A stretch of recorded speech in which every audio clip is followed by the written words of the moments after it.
Shalom saudaraku sekalian, kembali kita ada di hadapan Tuhan bersama-sama. Ya, kita telah berada di minggu ketiga di tahun yang baru, tahun 2021. Ketika Anda memasuki tahun ini, mungkin ada di antara Anda memasuki tahun ini dengan perasaan yang sedih, ya, yang kecewa, yang takut. Tetapi ada juga yang memasuki tahun ini dengan penuh sukacita, penuh kegembiraan, penuh kebahagiaan. Nah, saudaraku sekalian, terlepas bagaimana perasaan Anda ketika memasuki tahun 2021, ya, kenyataan memberitahukan pada kita telah ada di dalam tahun yang baru ini. Oleh sebab itu, saudaraku sekalian, percayalah bahwa di tahun yang baru ini Tuhan akan mengerjakan sesuatu yang baru di dalam kehidupan kita. Amin. Hari ini tema khotbah saya adalah Tuhan pasti buka jalan. Kita akan lihat satu bagian firman Tuhan. Mari saudaraku sekalian, lihat Alkitabmu masing-masing atau Anda boleh catat ya, Yesaya 43 ayat ke-14 sampai 21 kita akan lihat bersama. Yesaya 43 14 sampai 21. Beginilah firman Tuhan, penebusmu yang Maha Kudus, Allah Israel.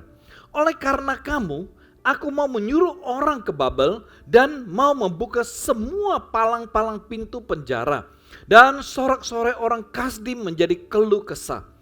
Akulah Tuhan yang Maha Kudus, Allahmu, Rajamu yang menciptakan Israel. Beginilah firman Tuhan yang telah membuat jalan melalui laut dan melalui air yang hebat, yang telah menyuruh kereta dan kuda keluar untuk berperang, juga tentara dan orang-orang gagah. Mereka terbaring, tidak dapat bangkit, sudah mati, sudah padam sebagai sumbu. Firman-Nya, janganlah ingat-ingat hal-hal yang dahulu dan janganlah perhatikan hal-hal yang dari zaman purbakala. Ayat 19. Lihat, aku hendak membuat sesuatu yang baru, yang sekarang sudah tumbuh. Belumkah kamu mengetahuinya? Ya, aku hendak membuat jalan di padang gurun dan sungai-sungai di padang belantara. 20. Binatang hutan akan memuliakan aku, serigala dan burung unta, sebab aku telah membuat air memancar di padang gurun dan sungai-sungai di padang belantara untuk memberi minum umat pilihanku, umat yang telah kubentuk bagiku dan akan memberitakan kemasyhuranku. Amin. Tahun lalu, ketika hampir seluruh dunia menderita karena pandemi COVID-19, saudaraku sekalian, berita ditemukannya vaksin untuk COVID-19 ini, itu merupakan sebuah berita yang memberikan pengharapan kepada banyak orang. Impian tentang pemulihan ekonomi, pemulihan kehidupan sosial dan ya kehidupan masyarakat pada umumnya itu mencuat di dalam diri kebanyakan orang atau hampir semua orang. Nah, bahkan saudaraku sekalian, saya mendengar ada yang berkata, waduh, nanti kita bisa ke Pineng loh, kita bisa ke KL loh untuk jalan-jalan, untuk makan-makan. Tetapi saudaraku sekalian, pada akhir tahun kemarin kita mendapat kabar bahwa virus COVID-19 ini kemudian bermutasi dan menghasilkan satu varian yang baru yang orang-orang berkata lebih ganas dibandingkan dengan virus yang telah menyebar tahun lalu. Reaksi beberapa negara yang telah melakukan ya pembatasan atau lockdown, lalu ya disertai keputusan pemerintah kita juga melakukan ya atau menerapkan sistem lockdown ini di beberapa daerah sesuai dengan situasi kondisi daerah tersebut. Hal itu telah memupus harapan banyak orang yang telah terbentuk. Kekhawatiran dan ketakutan itu mulai muncul kembali. Bayangan ya, penderitaan, bayangan kesusahan serta ketidakmenentuan itu kembali menjadi momok bagi banyak orang. Dan sebagai orang Kristen, saudaraku sekalian, kita juga tidak terluput dari kondisi seperti ini. Artinya, apapun yang dialami oleh orang lain, itu juga bisa kita alami. Nah, saudaraku sekalian, oleh sebab itu kita melihat sebuah kenyataan. Sebuah kenyataan yang mengajar kita untuk mengandalkan Tuhan sepenuhnya dan mengerti dan tahu bahwa ada kemurahan Tuhan beserta dengan kita. Saudaraku sekalian, apa yang terjadi pada hari ini telah meruntuhkan keangkuhan dan kesombongan manusia. Apa yang terjadi hari ini telah meniadakan kekuatan manusia. Apa yang telah terjadi hari ini menunjukkan kenyataan manusia membutuhkan Tuhan. Dan apa yang terjadi hari ini membuktikan bahwa kita harus beriman hanya kepada Tuhan. Kita kembali kepada firman Tuhan yang kita baca di atas tadi. Kalau kita perhatikan ayat 14, di ayat 14 ini berbicara tentang bangsa Israel yang ditawan di Babelonia sebagai budak. Ketika bangsa pilihannya itu berada di dalam perbudakan, berada di dalam penderitaan, berada di dalam tekanan, Tuhan lalu turun tangan dan melepaskan mereka. Ya, kita membaca ayat 14 berkata, beginilah firman Tuhan penebusmu yang maha kudus Allah Israel. Oleh karena kamu, aku mau menyuruh orang ke Babel dan mau membukakan semua palang-palang pintu penjara dan sorak-sorai orang Kasdi menjadi keluh kesah. Kalau kita membaca sejarah, kita tahu bahwa sejarah memberitahu kepada kita bahwa Tuhan itu kemudian mengutus orang Persia dan orang Media di bawah pimpinan Raja Sirus pada waktu itu menaklukkan Babelonia dan membebaskan orang-orang Israel. Nah, di sini kita bisa melihat bagaimana Tuhan buka jalan melepaskan bangsa Israel. Nah, saudaraku sekalian, di ayat ke-16 dan 17 di sana juga menunjukkan bagaimana di masa lalu Tuhan membebaskan dan Tuhan melepaskan mereka dari perbudakan Mesir. Ayat 16 beginilah firman Tuhan yang telah membuat jalan melalui laut dan melalui air yang hebat. Yang telah menyuruh kereta dan kuda keluar untuk berperang, juga tentara dan orang gagah. Mereka terbaring, tidak dapat bangkit, sudah mati, sudah padam sebagai sumbu. Perhatikan saudaraku. Pada saat Laut Teberau atau Laut Merah ada di hadapan bangsa Israel. Lalu di belakang mereka tentara-tentara Mesir yang gagah perkasa mengejar mereka. Apa yang terjadi? Di depan Laut Merah, di belakang tentara mengejar. Tetapi ada hal yang sangat luar biasa. Yang Tuhan kerjakan bagi mereka adalah Tuhan buka jalan, saudaraku. Tuhan menyingkapkan air dari Laut Merah tersebut, dan sebuah jalan terbuka di hadapan mereka. Lalu bangsa Israel itu kemudian menyeberang di tanah yang kering yang telah Tuhan sediakan. Dan ketika tentara-tentara itu terus mengejar, setelah bangsa Israel itu semua naik dan sampai di seberang, tentara-tentara yang mengejar itu kemudian dikubur oleh Tuhan di tengah-tengah Laut Teberau. Saudaraku sekalian, apa yang Tuhan kerjakan itu memberitahukan pada kita bahwa Tuhan pasti akan buka jalan. Tuhan pasti buka jalan ketika kita tidak mempunyai jalan. Nah, saudaraku sekalian, ini perkara yang sangat luar biasa.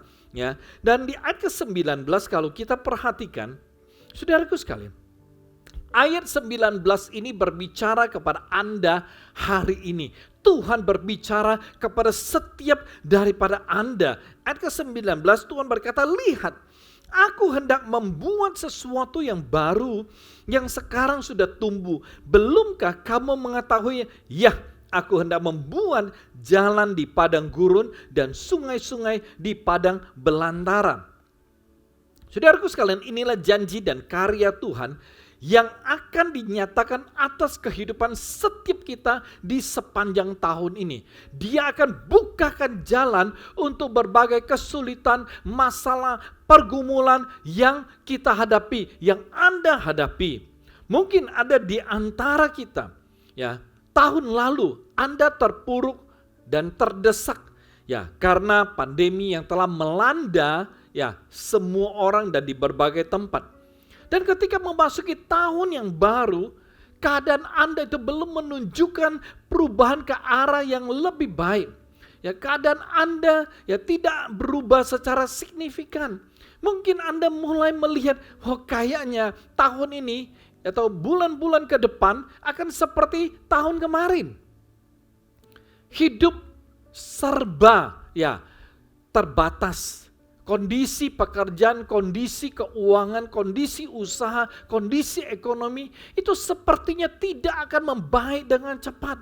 Atau bahkan ada orang mulai takut, jangan-jangan di sepanjang tahun ini ya aku akan hidup di dalam kesusahan.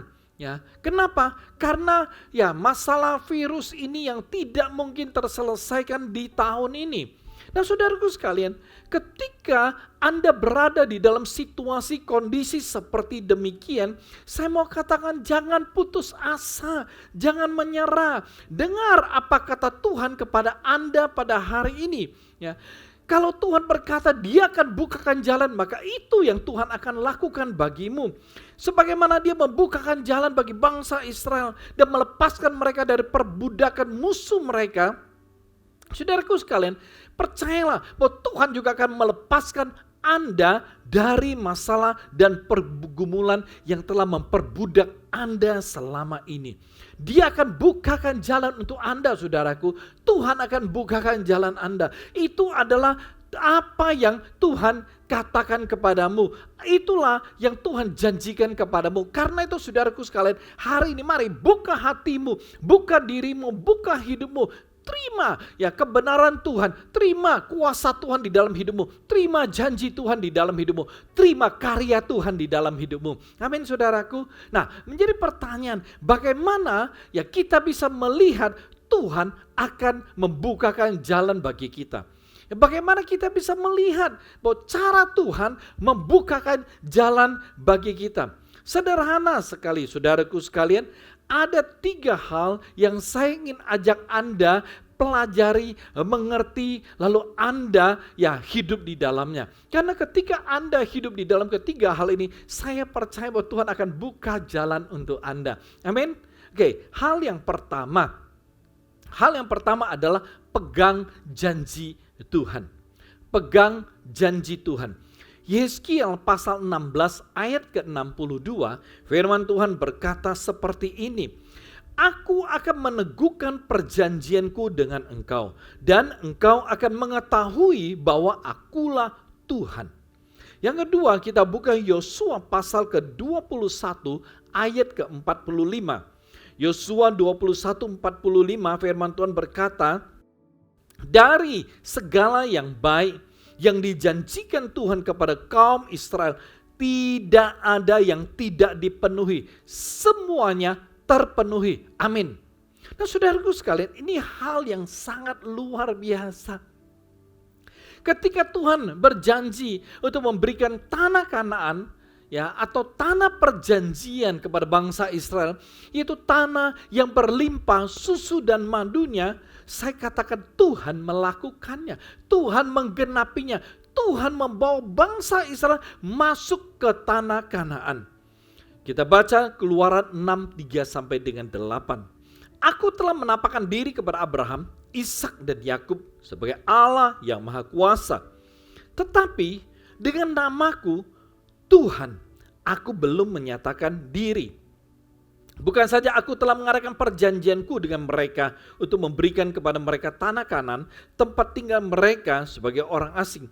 Tetapi aku sudah mendengar juga orang Israel yang telah diperbudak oleh orang Mesir, dan aku ingat kepada perjanjianku.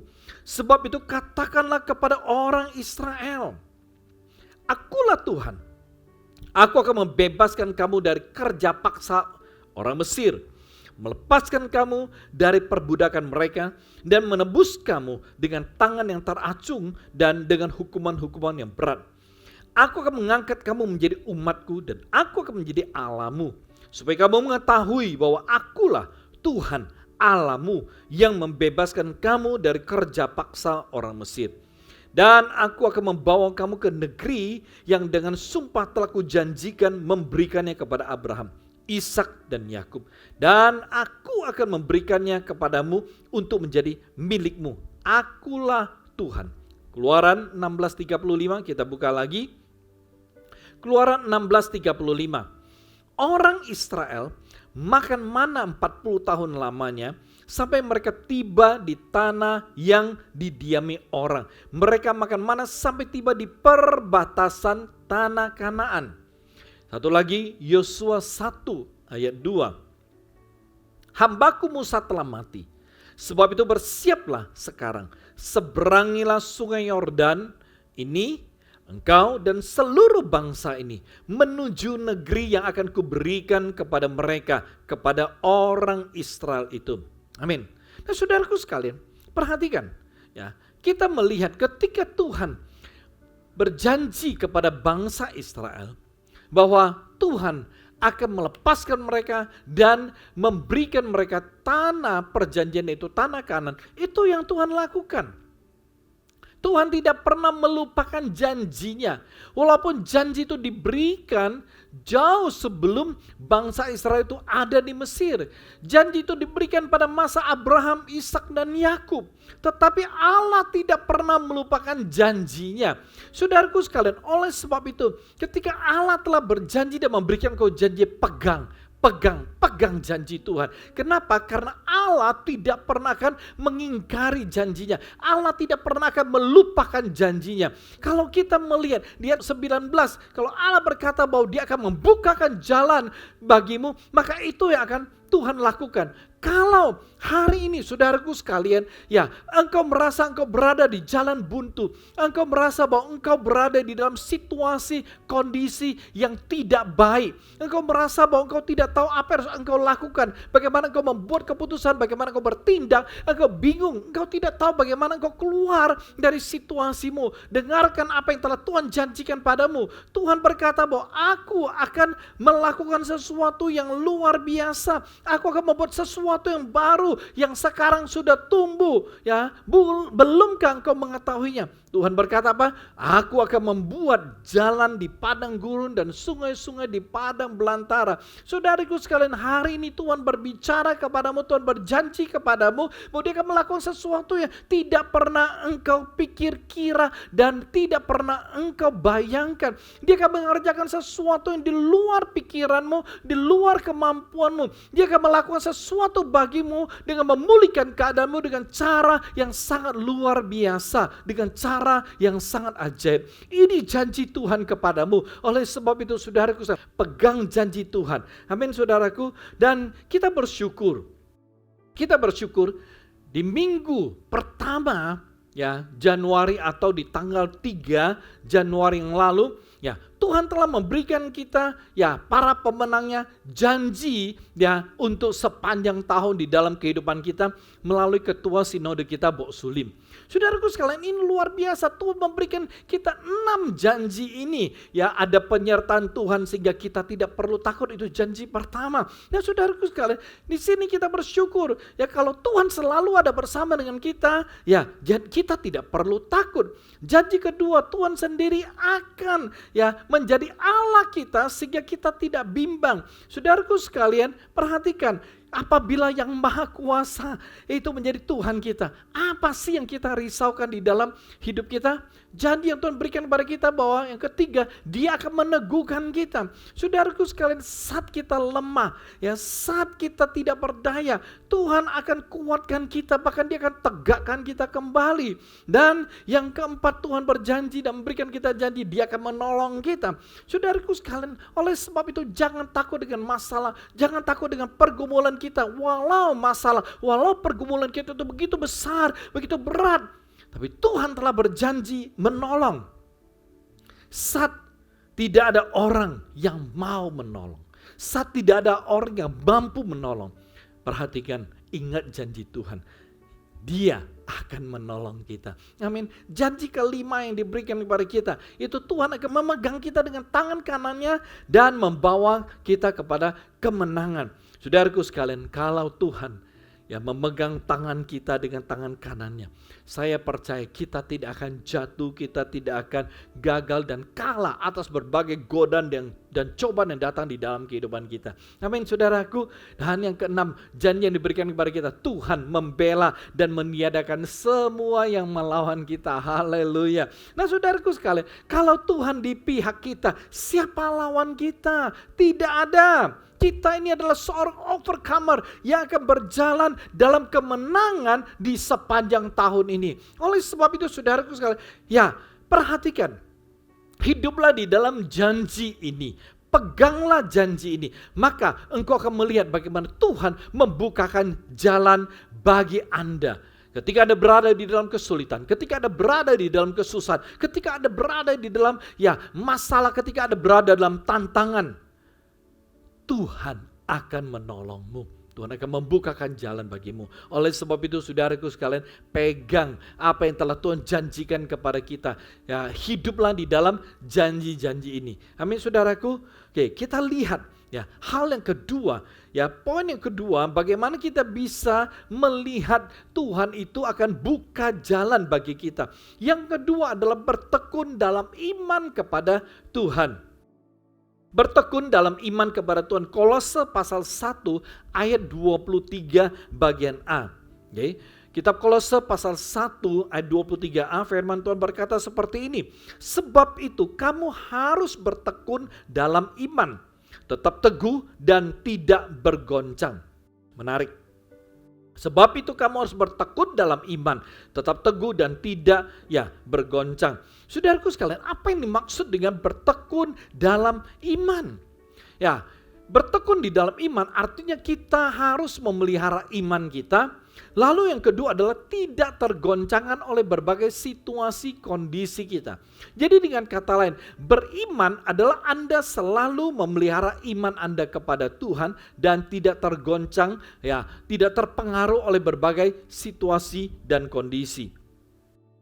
Kalau Tuhan berkata bahwa Dia akan bukakan kita jalan, saat kita menghadapi masalah atau saat kita berada di dalam pergumulan, saya mau katakan saudaraku, percayalah akan apa yang Tuhan akan dan bisa lakukan bagi kita sampai masalah, sampai pergumulan kita itu Tuhan bereskan. Tuhan bereskan. Jadi saudaraku sekalian, banyak orang beriman, tetapi di tengah jalan ketika masalahnya belum diselesaikan, Tuhan belum menolong dan mereka belum melihat adanya jalan keluar, maka banyak orang itu kemudian menjadi tidak beriman. Saya katakan kalau kita mau beriman, maka kita harus percaya apa yang Tuhan akan lakukan kepada kita sampai kita melihat, sampai kita mengalami karya Tuhan di dalam kehidupan kita. Jangan tidak sabar atau membiarkan iman kita terintimidasi oleh situasi, oleh kondisi, oleh masalah, oleh pergumulan kita yang belum terlihat jalan keluarnya. Jangan terintimidasi dan jangan menyerah. Saudaraku sekalian, perhatikan. Di dalam Kejadian pasal 37, kalau kita baca dari ayat ke-5 sampai ayat ke-10, itu berbicara tentang Yusuf mendapatkan mimpi. Nah, ketika Tuhan menyatakan kepada Yusuf bahwa hidupnya akan seperti apa.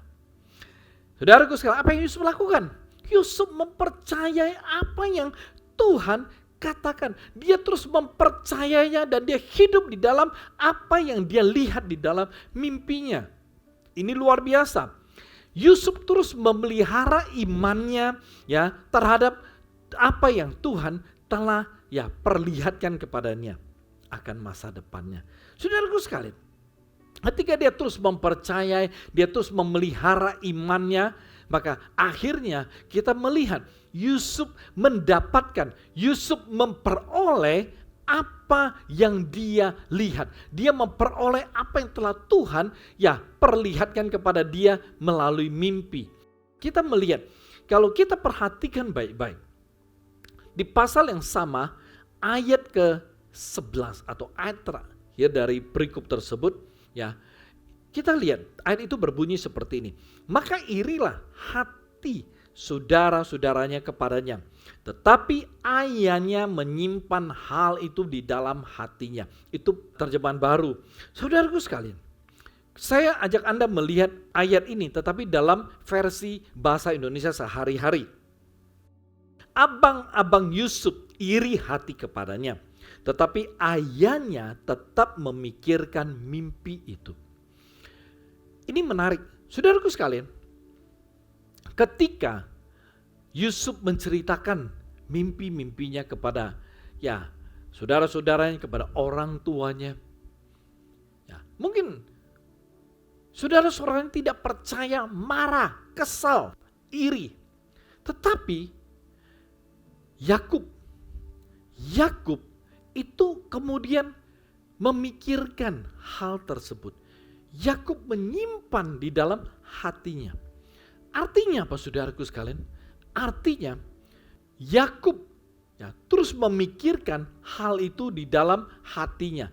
Dia terus memikirkan akan mimpi Yusuf. Kenapa? Karena Yakub telah punya begitu banyak pengalaman akan karya Tuhan, akan janji Tuhan, atau cara-cara Tuhan menyampaikan tujuan, menyampaikan maksudnya, menyampaikan apa yang akan dia lakukan dalam hidup seseorang. Nah saudaraku sekalian, oleh sebab itu kita melihat ketika Yakub terus memelihara imannya, dia terus memikirkan apa yang Tuhan akan kerjakan. Kita melihat akhirnya Yakub melihat sendiri karya Tuhan yang luar biasa dalam diri Yusuf.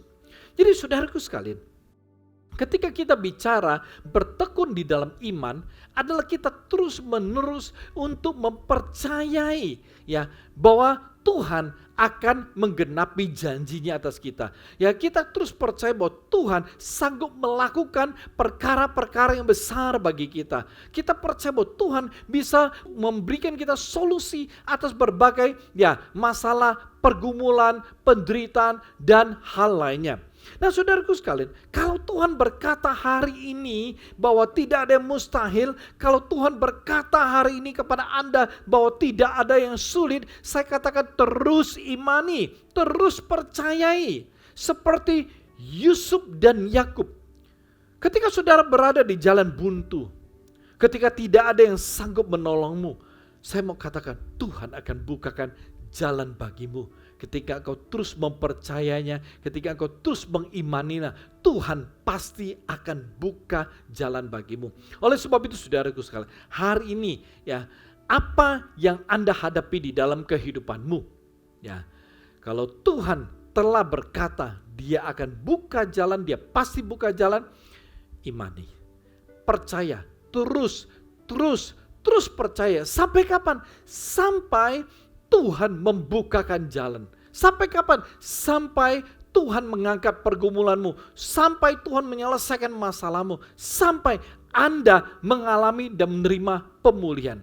Oleh sebab itu saudaraku sekalian, kita harus terus memelihara iman kita. Karena ketika saudara terus bertekun di dalam iman saudara, maka saudara akan melihat kemuliaan Allah yang luar biasa di dalam hidupmu.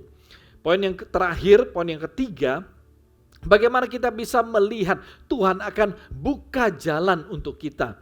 Poin yang ketiga adalah percaya pada kemurahan Tuhan atas hidup kita. Percaya pada kemurahan Tuhan atas hidup kita. Kita buka Mazmur 18 ayat yang ke-35. Mazmur 18:35. Kau berikan kepadaku perisai keselamatanmu. Tangan kananmu menyokong aku. Kemurahanmu membuat aku besar. Amin. Saudaraku sekalian, apa yang dimaksud dengan kemurahan Tuhan? Apa itu kemurahan Tuhan? Saudaraku sekalian, kalau kita lihat bahwa kata kemurahan ini berasal dari bahasa Yunani yang disebut dengan Christotes atau yang berarti kebaikan. Jadi ketika kita berbicara tentang kemurahan Tuhan atau arti daripada kemurahan Tuhan, itu adalah kebaikan Tuhan yang dinyatakan melalui kasih karunia Tuhan yang berlimpah atas kehidupan kita. Itu kemurahan Tuhan. Nah saudaraku sekalian, saya percaya setiap kita pernah mengalami krisis dan tidak berdaya di dalam kehidupan kita. Pada saat seperti itu saya percaya bahwa hanya kemurahan atau kebaikan Tuhan yang bisa menolong dan melepaskan kita. Kebaikan Tuhan, kemurahan atau kebaikan Tuhan, itulah yang bisa membukakan jalan bagi kita menuju kepada pemulihan. Cara Tuhan menyatakan pemulihannya, cara Tuhan menyatakan kemurahannya, cara Tuhan menyatakan kebaikannya, itu bisa melalui orang yang kita kenal ataupun bisa melalui orang yang tidak kita kenal. Saya berikan sebuah contoh. Kita buka 2 Samuel pasal yang ke-17 ayat 27 sampai 29. 2 Samuel 17, 27 sampai 29, firman Tuhan berkata seperti ini. Ketika Daud tiba di Mahanaim, maka Sobi bin Nahas dari Raba, kota Bani Amon, dan Makir bin Amil dari Lodebar, dan Barsilai orang Gilead dari Rogelim, membawa tempat tidur, pasu, periuk belanga, juga gandum, jelai, tepung, berti gandum, kacang babi, kacang merah besar, kacang merah kecil, madu, dadi, kambing domba, dan keju lembu bagi Daud dan bagi rakyat yang bersama-sama dengan dia untuk dimakan. Sebab kata mereka, rakyat ini tentu telah menjadi lapar, lelah, dan haus di padang gurun. Saudaraku sekalian, kejadian ini ya Daud alami ketika mereka melarikan diri dari Absalom yang mengejar mereka. Ya, pada waktu itu ya mereka harus menyeberang sungai Yordan dan terus menuju ke kota Mahanaim. Yang terjadi adalah saudaraku sekalian, setelah mereka menyeberang sungai Yordan, karena mereka malam itu disuruh berangkat, malam itu disuruh pergi. Kenapa? Karena Absalom akan mengejar mereka dan membunuh mereka semua. Dan malam itu ketika Daud mendapat kabar akan hal tersebut dan semua rencana dari Absalom, saudaraku sekalian, Daud beserta rakyat dan bersama dengan dia mengambil keputusan malam itu juga mereka berangkat menyeberang sungai Yordan dan pergi ke tempat lain. Nah, saudaraku sekalian, setelah mereka menyeberang sungai Yordan, ya, begitu sampai di sebelah ya sungai Yordan, bayangkan kondisi mereka capek, mereka lelah, mereka tidak tidur dan mereka lapar. Nah, dan dalam kondisi seperti ini, kemurahan Tuhan atau kebaikan Tuhan itu dinyatakan kepada Daud dan kepada segenap rakyat yang bersama dengan dia. Melalui siapa? Melalui orang yang tidak mereka kenal. Mereka diberikan makanan agar mereka memperoleh kekuatan kembali untuk melanjutkan perjalanan mereka. Saudaraku sekalian, ini hal yang sangat luar biasa. Hari ini saya mau katakan bahwa kemurahan Tuhan itu berlaku atas semua orang. Kemurahan Tuhan berlaku atas setiap Anda yang mendengarkannya hari ini. Saya Maria Veronica Marjuki. Saya dulu pergi ke dukun, paranormal, apapun semua saya lakukan supaya usaha saya lancar dan saya semakin kaya. Dan setiap apa kata dukun atau kata kepekong, semua itu saya jalankan. Setiap hari saya mengejar dukun ya, karena saya kepengen saya punya usaha lebih maju lagi. Setelah saya memperkenalkan istri saya dengan kuasa kegelapan, dengan dukun-dukun itu, memang waktu itu bisnisnya seolah-olah diberkati. Dia tambah maju bisnisnya, tapi saya juga lihat dia mengalami banyak perubahan. Ya, dia menjadi sombong, dia menganggap sekarang dia lebih hebat dari saya. Waktu itu saya merasa penghasilan saya lebih besar daripada suami saya. Di situ saya timbul roh kesombongan. Saya merasakan kalau saya ribut dengan suami saya harus tunduk sama saya. Dia harus mengalah sama saya. Sering kali waktu itu kata-kata cerai diucapkan, ya, baik oleh saya maupun oleh dia. Benar-benar waktu itu walaupun secara materi diberkati, tapi tidak ada yang namanya sukacita dan damai sejahtera. Nah, waktu itu saya ambisi. Lihat ada beberapa temen, dia buka usaha pabrik spray sama baju baby doll. Nah, waktu itu saya pikir saya mesin semua sama, mesin potong semua, ada semua alat-alatnya. Saya mulai bikin spray dengan baju baby doll. Tapi hasilnya semua nggak berhasil. Uangnya dari boneka itu saya alihin ke spray dengan baby doll. Akhirnya kan jadi keuangan itu jadinya tersendat-sendat. Nah, akhirnya kita pinjam uang di bank. Apa yang ada aset-aset kita pun saya juga ikut setuju untuk dijaminkan, ya, termasuk rumah, termasuk mobil, semuanya kita jaminkan, ya. Akhirnya usaha istri saya itu mengalami satu kebangkrutan, ya, dan kami terlibat utang yang menurut ukuran kami saat itu cukup besar, ya, jumlah miliaran, dan kami mulai dikejar-kejar yang namanya debt collector. Ya, hampir tiap hari mereka datang menteror kami, itu baik utang-utang kepada supplier maupun utang-utang kepada kartu kredit. Itu mulai terus-menerus tiap hari menteror kami. Sehingga saya merasakan yang waktu itu yang namanya hidup yang mencekam, ya. Saat itulah saya merasa ketakutan yang luar biasa. Bahkan waktu itu saya juga sempat berpikir untuk bunuh diri.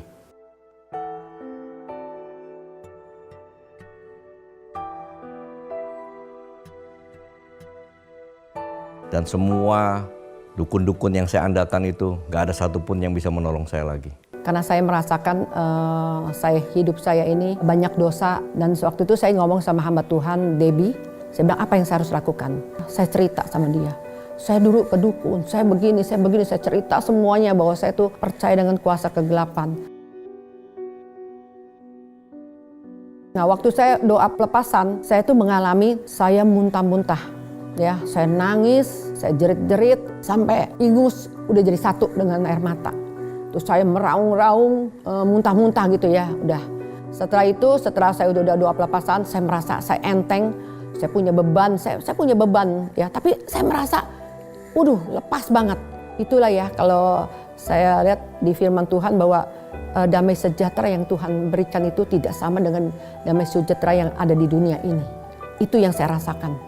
Saya merasa kayak saya diberkatin sekali. Dan saat itulah saya merasakan yang namanya damai sejahtera yang luar biasa. Walaupun utang itu masih ada, ya. Tuhan menolong saya dengan hal-hal yang di luar pikiran saya, di luar nalar saya. Saya pikir itu adalah karena kemurahan Tuhan dan kebaikan Tuhan. Bahwa apa yang tidak pernah dilihat mata, tidak pernah didengar telinga, bahkan tidak pernah timbul dalam hati, itu semua yang Tuhan sediakan. Melewati setiap masalah demi masalah, menghadapi utang-utang itu, kurang lebih 2,5 tahun itu. Beres, cuma 2,5 tahun. Saudaraku sekalian, percayalah pada kemurahan Tuhan atasmu. Dan lihatlah bagaimana Tuhan membukakan jalan bagimu satu persatu. Setiap jalan-jalanmu yang tertutup, Tuhan buka. Setiap jalan buntu, Tuhan akan bukakan jalan. Tuhan akan melakukan banyak hal-hal yang ajaib, yang tidak pernah engkau bayangkan, yang tidak pernah engkau mengerti, yang tidak pernah engkau ketahui. Dengan kemurahannya, tangan kanan yang penuh kuasa, itu akan menuntun engkau untuk berjalan menuju kemenangan.